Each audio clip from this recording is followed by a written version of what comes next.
penjelasannya ya di tempat ini, bukan di ruang-ruang tertutup yang tidak diketahui oleh publik. Justru kalau Bapak ketahui datanya salah, tunjukkan di tempat ini. Loh, debatnya itu hari ini, kenapa mesti besok? Kalau memang tidak siap, jangan berdebat. Sweet gitu. Assalamualaikum warahmatullahi wabarakatuh. Sebelumnya, gue mau ngucapin terima kasih kepada kawan-kawan semua karena sudah mendukung channel ini dengan cara subscribe dan like. Semoga kalian semua dipanjangkan umurnya, diberikan kesehatan, dan selalu dilancarkan rezekinya oleh Tuhan Yang Maha Esa. Amin ya robbal alamin. Ini masih seputar debat cawapres ya guys. Jadi pasca debat cawapres ini ternyata masih banyak yang membahas kejadian-kejadian unik pada waktu debat tersebut ya. Kayak misalkan Pak Prabowo itu mengajak ketemuan berdua aja gitu kan. Waktu ditanya sama Pak Ganjar dan Pak Anies tentang data gitu kan. Terus Pak Prabowo nggak mau ngebuka datanya, jadi mau buka datanya tuh pas bertemu berdua aja gitu kan. Tapi kan anggapan netizen kan beda gitu. Kayak ngajakin ngopi aja di warung kopi gitu. Oke guys, daripada berlama-lama mari kita saksikan komentar netizen berikut ini. Gas. Banyak yang bilang, ih curang tuh Anies sama Ganjar tuh nyerang Prabowo. Padahal datanya kan rahasia. Nanti kalau dibuka bisa mengancam keselamatan keamanan negara Indonesia. Perasaan datanya itu kan nggak semua data tuh rahasia ya. Dan pasti Pak Ganjar dan Pak Anies itu sudah mencari data yang boleh diungkapkan. Data rahasia tuh ada hukumnya. Seperti yang dikatakan Pak Mahfud. Debat itu ya datanya dibuka di debat itu, bukan ngejak ngomong berdua. Dan tidak semua yang ditanyakan tuh rahasia. Rahasia itu ada undang-undangnya yang disebut rahasia negara itu, misalnya orang disersi, strategi pertahanan, intelijen, itu rahasia negara. Kalau anggaran itu dibuka ke publik karena itu tanggung jawab ke publik. Jadi nggak semua data itu rahasia.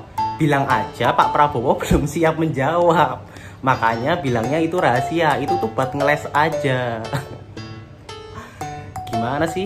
Itu udah jelas loh, data anggaran itu udah ada di web, udah ada di internet. Kenapa masih bilang rahasia? Kan tinggal dijelasin aja. Dan nilai data yang diungkapkan Pak Ganjar itu kan bisa dia akses di internet.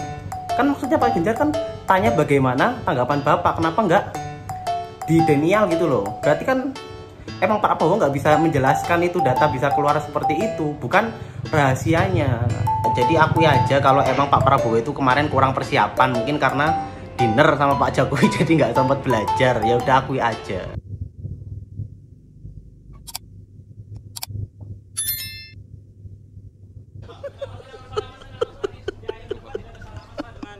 Oh dia nggak datang ke saya lebih tua dari dia, saya lebih senior dari dia. Ya, oke, terima kasih.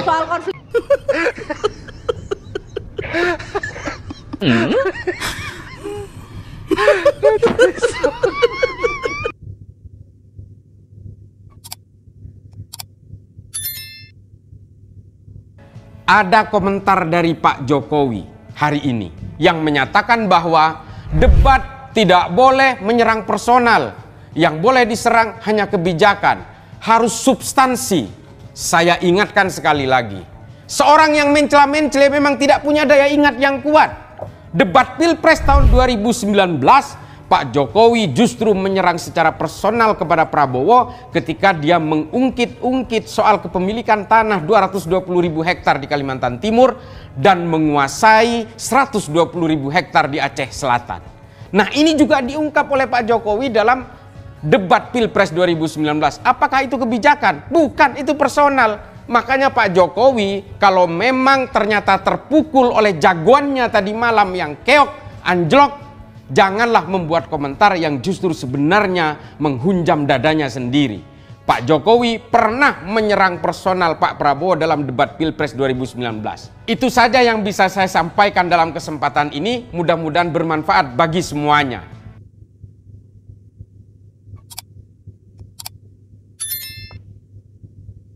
Kenapa tidak pantas bicara soal etik?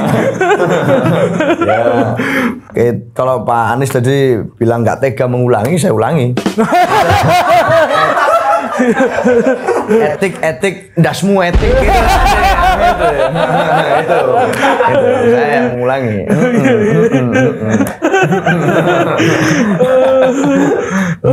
Dan Pak Prabowo-nya aneh sih, maksudnya debatnya sekarang loh. Iya. Dia ngajak buka-bukaannya ntar. Iya, makanya. Artinya ring tinjunya sekarang, terus senggel di luar aja gitu. Iya, kalau taruhan bola udah kita sampingan aja deh. Main futsal aja nanti lah. Aduh. Dan saya yang nggak nangkep itu Mas, kenapa Pak Prabowo bilang Anies nih nggak pantas ngomong etik-etik gitu. Emang ada pelanggaran etik apa yang dia langgar yang kita nggak tahu? Ya, atau itu mungkin pelanggaran etik mahkamah Pak Prabowo. Gitu. Oleh Pak Anies dianggap Pak Prabowo. Karena dulu didukung, sekarang kok nyerang-nyerang masalah etik, dianggap nggak etik. Ya, jadi pelanggaran personal etik itu mahkamah Pak Prabowo. Nggak ada urusannya sama rakyat, nggak ada urusannya. Iya, itu internal mereka. Internal mereka. Gitu. Makanya kita ngomong di luar aja, kan dibilang begitu. Karena itu urusan internal mereka. Jadi itu bukan urusan kita sebenarnya. Gitu. Iya. Mereka pas berdua ngobrol ditunjukin video yang di Najwa Shihab. Pak Anies lupa ngomong kalau Pak Prabowo presiden saya nggak akan jadi saingannya. Karena kamu jadi saingan saya, kamu melanggar etik. Etik mahkamah Prabowo. Maksudnya itu.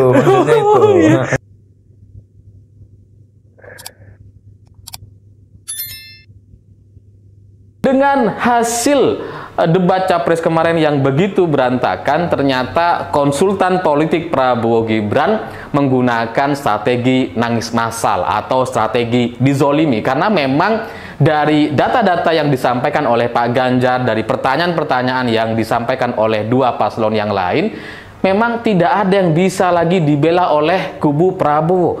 Semua data-data yang disampaikan memang fakta gitu ya. Jadi ya udah, konsultan politiknya kayaknya udah nyerah. Kita mau ngapain lagi? Udah gak bisa dibantah, Prabowo sudah tidak bisa dibela lagi karena memang semenyedihkan itu. Nah mungkin gitu ya, mungkin karena mereka sudah sedih, sudah capek, ini gimana cara belanya, padahal mereka sudah dibayar para konsultannya ini. Nah di tengah-tengah kesedihan itu, di tengah-tengah duka yang mendalam itu, kemudian mereka malah menggunakan strategi nangis massal. Ya udah sekalian nangis bareng.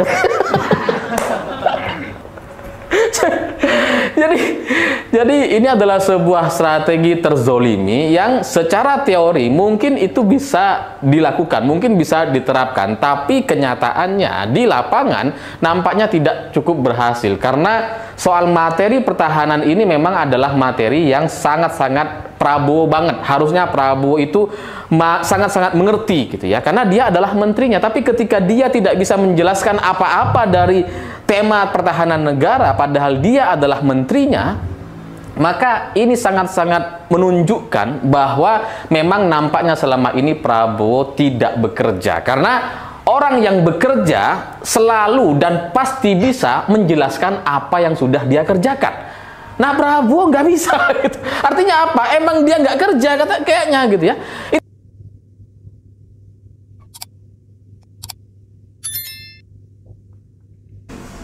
Buat para pendukung yang kemarin nangis-nangis gemoy gara-gara Prabowo dibikin gak berkutik di debat capres, dengerin ya, dengerin baik-baik. Kalian tahu nggak, tangisan kalian itu diketawain sama para mantan relawan pendukung Prabowo di pemilu 2019. Mereka mati-matian buat menangin Prabowo Sandi. Mereka rela berkorban materi, tenaga, dan pikiran. Dan kalian tahu nggak, ketika Prabowo kalah, Prabowo bilang ada kecurangan. Dan para relawan dan pendukung Prabowo mati-matian membela dan mencari bukti-bukti kecurangan supaya Prabowo masih bisa menang. Lagi semangat-semangatnya relawan mencari bukti-bukti, Prabowo malah mengatakan legowo dan mengakui kekalahan. Kirain beneran legowo, taunya nggak lama kemudian dia diangkat jadi Menhan dan Sandiaga Uno diangkat menjadi Menteri Pariwisata. Coba bayangin gimana betapa sakitnya para relawan Prabowo 2019.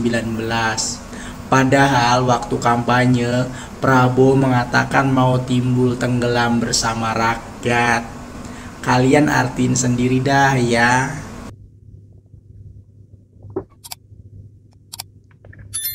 Oke guys, sebelumnya juga gue emang udah pernah bilang ya. Jadi waktu debat Capres kemarin itu ya memang terlihat Pak Prabowo itu emang nggak menguasai materi. Karena semua pertanyaan yang dilontarkan sama paslon lain, misalnya Pak Ganjar atau Pak Anies, itu nggak bisa dijawab. Maksudnya tuh bisa dijawab, cuman ya kemana gitu kan. Nggak ada arahnya gitu. Ya mungkin karena memang sudah kena mental ya. Karena dari pertama itu Pak Anies tuh udah benar-benar ofensif dari pembukaan visi misi itu. Sepertinya Pak Prabowo itu udah kena mental sama Pak Anies itu. Kalau menurut gue sih kan debat Capres yang kemarin tuh kan temanya Pak Prabowo gitu. Dan yang gua tahu itu waktu tahun 2019 itu beliau tuh ofensif loh, nggak kayak sekarang ya, lembek ya. Gua nggak ngerti juga sih. Oke guys, ada video penutup dari netizen yang memparodikan debat Capres kemarin. Mari kita saksikan videonya. Capek main bola begini mulu, backnya hancur. Mau gue jujur sama lu ya, lu kan udah lebih dulu nih, udah hampir 5 tahun, tapi apa hasilnya mau? Lu buang-buang anggaran klub. Pak Nopal, Profesor Nopal, lu tuh cuma omon-omon doang. Lu tuh nggak pantas ngomongin back pertahanan sama gua, nggak etis. Bagus nih gua ada di tengah-tengah gini nih, jadi pendingin lu berdua. Setuju gua Mulan. Mau gimana gua nggak mau protes, lu kan dikasih anggaran paling banyak tuh, tapi apa hasilnya? Lu beli bola bekas, sepatu bekas, sewa lapangan jelek. Terus kan lu punya tanah ribuan hektar tuh. Bisa kan itu buat fasilitas kita latihan bola? So tahu lu, data lo yang lokasi itu salah. Ini kalau misalnya lu pengen tahu gimana gue di klub ini, kita cari tempat lain bertiga, ngomong yang serius. Tapi kan lu emang backmu pertahanan terakhir, tapi performa lu jelek banget. Pelatih aja lu nilai lu 5. Di bawah itu kali Lan. Sebut aja kali Val, yang berani dikit kayak gua. 11 dari 100. Lah, Lan, lo jadi nyerang gua. Kan tadi gua banyak setujunya sama lu. Ego lu, diserang gini.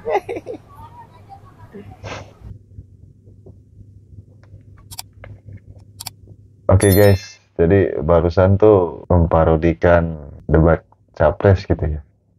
Cuman diceritakannya tuh di lingkungan sepak bola gitu kan. Aduh, ada aja netizen ini. Ya memang menurut gue sih parah sih itu. Waktu debat Capres tuh Pak Prabowo tuh benar-benar nggak berkutik. Yang tadinya Pak Anies hanya Pak Anies gitu.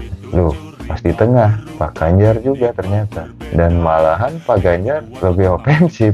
Jadi lebih ofensifnya bukan secara personal ya. Jadi Pak Ganjar menyerangnya tuh benar-benar pakai data gitu. Udah gitu datanya tuh yang berhubungan dengan Pak Prabowo, yang berhubungan dengan Pak Prabowo yang saat ini menjabat sebagai Menhan gitu kan. Jadi data-data yang beliau tanyakan itu ya kayak anggaran gitu. Tapi itu berhubungan sama materi debat dan jabatan Pak Prabowo tuh saat ini gitu. Emang gue bilang sih Pak Ganjar mantep lah, emang juaranya waktu tadi malam.